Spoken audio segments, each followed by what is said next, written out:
네, 오늘 우리에게 주시는 하나님의 말씀은 고린도전서 15장의 말씀입니다. 그 중에서 35절에서부터 38절까지의 말씀을 읽겠습니다. 그러나 죽은 사람이 어떻게 살아나며 그들은 어떤 몸으로 옵니까 하고 묻는 사람이 있을 것입니다. 어리석은 사람이여, 그대가 뿌리는 씨는 죽지 않고서는 살아나지 못합니다. 그리고 그대가 뿌리는 것은 장차 생겨날 몸 그 자체가 아닙니다. 밀이든지 그 밖에 어떤 곡식이든지 다만 씨앗을 뿌리는 것입니다. 그러나 하나님께서는 원하시는 대로 그 씨앗에 몸을 주시고 그 하나하나의 씨앗에 각기 고유한 몸을 주십니다. 아멘. 네, 고린도전서 15장은 그 유명한 부활장이라고 부르는 말씀입니다. 고린도전서 12장은 은사장이라고 하죠. 13장은 사랑장이라고 합니다. 또 히브리서 11장을 믿음장이라고 부르죠. 자, 그런데 고린도전서 15장은 부활의 장이다. 그래서 부활에 관한 사도 바울의 통찰이 담겨 있습니다. 아시다시피 고린도는 이 헬라의 문물이 왕성하게 드나드는 그런 곳입니다. 그래서 헬라의 철학에서 보면은 이 육체라고 하는 것을 굉장히 천하게 여겼습니다. 영적인 것은 고매한 것이고 육적인 것은 천한 것으로 여기는 그런 풍조가 있었습니다. 그러니까 몸이 부활한다는 것이 그렇게 반길 만한 어떤 그런 일이 아니었다는 거죠. 오히려 헬라 사람들에게는 이 몸의 부활이라고 하는 것이 좀 이상하게 여겨지는 그런 말로 생각했을 것입니다. 그러나 바울은 부활을 굉장히 중요하게 여기고 있습니다. 왜냐하면 부활이 없다면 그리스도의 사역 자체가 무의미한 것이 되기 때문에 그렇습니다. 여러분 생각해 보세요. 예수님께서 십자가에 달려서 죽으셨습니다. 자, 그리고 나서 다시 살아나지 못했다라고 하면 여러분 그건 아무런 의미가 없게 되는 것이죠. 그리스도의 십자가가 능력이 되는 것은 사망의 권세를 무너뜨렸기 때문인 것입니다. 그래서 기독교에서 부활은 대단히 중요합니다. 예수 그리스도께서 우리를 위해서 죽으셨을 뿐만 아니라 사망의 권세를 무너뜨리시고 몸이 부활하셨다라고 하는 것이 우리에게 너무나 중요한 것이죠. 그래서 오늘 본문에 6절에 보니까 500명이 넘는 목격자들이 있었다는 거예요. 예수님의 부활을 목격한 사람이 한두 명이 아니고 6절에 보시면 500명이 넘는 그런 목격자들이 있었다는 것입니다.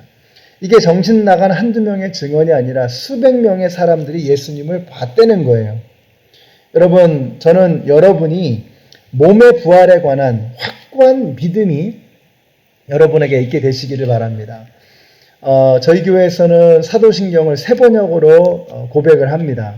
근데 그 고백의 끝에 보면은 이런 말씀이 나오죠. 몸의 부활과 영생을 믿습니다. 아멘 하면서 사도신경이 끝을 맺습니다. 몸의 부활과 영생을 믿습니다. 저는 이 부분이 너무나 좋습니다. 우리의 몸이 부활하는 것입니다. 그런데 그 부활하는 몸은 우리가 이전에 가지고 있었던 몸과는 다르다는 것이죠. 영생하는 몸입니다. 영원히 살아 역사하는 그런 몸으로 부활하게 된다는 것입니다. 그래서 14절 보세요. 그리스도께서 살아나지 않으셨다면 우리의 선포도 헛되고 여러분의 믿음도 헛될 것입니다. 그렇죠? 우리가 믿는 분이 죽음의 권세 앞에 무릎을 꿇고 이기지 못했다라고 한다 그러면 우리가 믿는 분이 우리를 어떻게 죽음의 권세에서 구원하실 수 있겠습니까? 아니, 자신도 구하지 못하는 분이 어떻게 우리를 구할 수 있겠어요? 십자가 앞에서 사람들은 예수에게 십자가에서 내려와 보라고 했습니다. 그러나 내려오지 않으셨어요. 그 이유가 뭐냐? 죽으시기 위해서입니다. 왜 죽으셨냐? 부활하시기 위해서라는 거죠. 그럼 왜 부활하셨냐? 저와 여러분의 몸이 부활한다는 것을 우리에게 보여주시는 거예요. 예수 그리스도는 사망의 권세를 무너뜨리셨다라고 하는 것을 당신의 부활과 함께 선포하셨던 것입니다. 여러분, 예수님의 부활 때문에 저와 여러분에게 영생이 있는 것을 믿으시기 바랍니다. 저는 오늘 말씀에서 이 49절의 말씀이 참 좋아요. 흙으로 빚은 그 사람의 형상을 우리가 입은 것과 같이 우리는 또한 하늘에 속한 그분의 형상을 입을 것입니다. 여러분 아멘이십니까? 우리의 처음 몸은 아담처럼 흙으로 지어진 몸입니다. 근데 부활함으로 우리가 갖게 되는 우리의 두 번째 몸은 아담의 몸이 아니라 마지막 아담 되시는, 두 번째 아담 되시는 예수 그리스도와 같은 몸이 될 거라는 거예요. 그래서 흙으로 빚은 그 사람의 형상을 우리가 입은 것과 같이 지금 우리는 흙으로 빚은 그 사람의 몸, 아담의 몸을 가지고 있죠. 그러나 우리는 또한 하늘에 속한 그분의 형상을 입을 것입니다. 하늘에 속한 분, 예수 그리스도의 몸을 우리가 입게 될 것이다. 이제 우리는 영원히 죽지 않는 영생의 몸으로 다시 부활하게 되는 것입니다. 52절부터 보세요. 마지막 나팔이 울릴 때에 눈 깜짝할 사이에 호련히 그렇게 될 것입니다. 나팔 소리가 나면 죽은 사람은 썩어 없어지지 않을 몸으로 살아나고 우리는 변화할 것입니다. 썩을 몸이 썩지 않을 것을 입어야 하고 죽을 몸이 죽지 않을 것을 입어야 합니다. 마지막 나팔이 울릴 것입니다. 그날에 우리의 썩은 몸은 썩지 않을 몸으로 일어나게 될 것입니다. 그래서 오늘 어떻게 하라는 말이에요? 이 몸은 썩어질 몸이다 하는 것을 우리가 알아야 합니다. 그래서 너무 여기에 연연해서는 안 되는 거예요. 우리의 몸은 이 땅에서 100년 사는 우리의 몸은 곧 썩어질 것입니다. 근데 우리가 주님을 배우는 그날에 우리의 몸이 어떻게 될 것이냐? 썩지 아니할 영원한 몸으로 우리가 부활하게 된다는 거예요. 그러므로 우리는 썩어질 몸을 위해서 사는 것이 아니라 썩지 않을 그 나라, 그 가치, 그 영원한 생명을 위해서 살아가야 하게 될 줄로 믿습니다. 우리의 희망이 뭐냐? 마지막 나팔이 울릴 때 우리가 썩지 않을 몸으로 부활하게 될 것이다. 그러니까 우리가 너무 썩어질 육신의 일에 매여 살면 안 된다는 것입니다. 당연히 여러분이 건강도 챙기시고 또 몸에 좋은 것도 드시고 하셔야겠죠.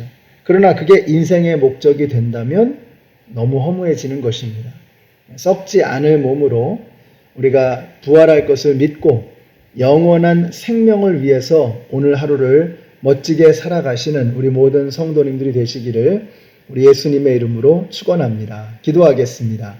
하나님 감사합니다. 오늘 예수님의 부활과 함께 우리의 몸도 썩지 않을 영원한 생명의 몸으로 다시 부활하게 될 것을 믿으며 이 땅을 살아갈 때 썩어 없어질 우리의 육신을 위해서가 아니라 영원한 생명을 바라보며 살아가는 저희들 되게 하여 주시옵소서. 예수님의 이름으로 기도드렸습니다. 아멘.